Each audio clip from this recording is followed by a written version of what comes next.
حقیقت پلس کے معزز دوستو السلام علیکم۔ بھارت کی پاکستان کے خلاف پر اعتماد بیٹنگ 31 اوورز میں 181 رنز۔ کرکٹ ورلڈ کپ کے اہم میچ میں بھارت کی پاکستان کے خلاف بیٹنگ جاری ہے۔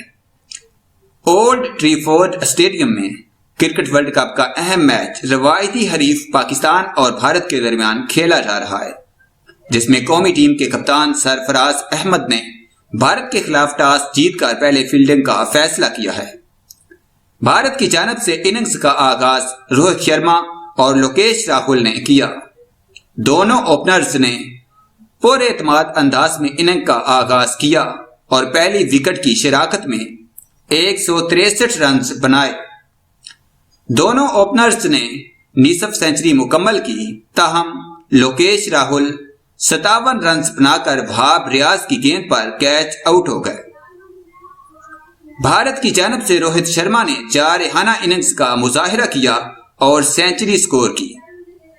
قومی ٹیم میں شاہین افریدی اور آصف علی کو ڈراپ کر کے شاداب خان اور عماد وسیم کو شامل کیا گیا ہے، جبکہ بھارتی ٹیم میں شیکھر دھون کی جگہ وجے شنکر شامل ہیں۔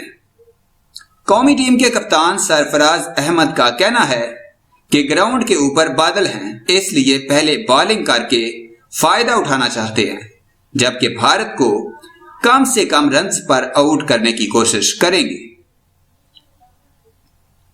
بھارتی کپتان ویرات کوہلی کا کہنا تھا کہ ہم ٹاس جیت کر بالنگ ہی کرتے، تاہم کوشش کریں گے بڑا ٹوٹل بنا کر پاکستانی ٹیم کو پریشر میں لائیں۔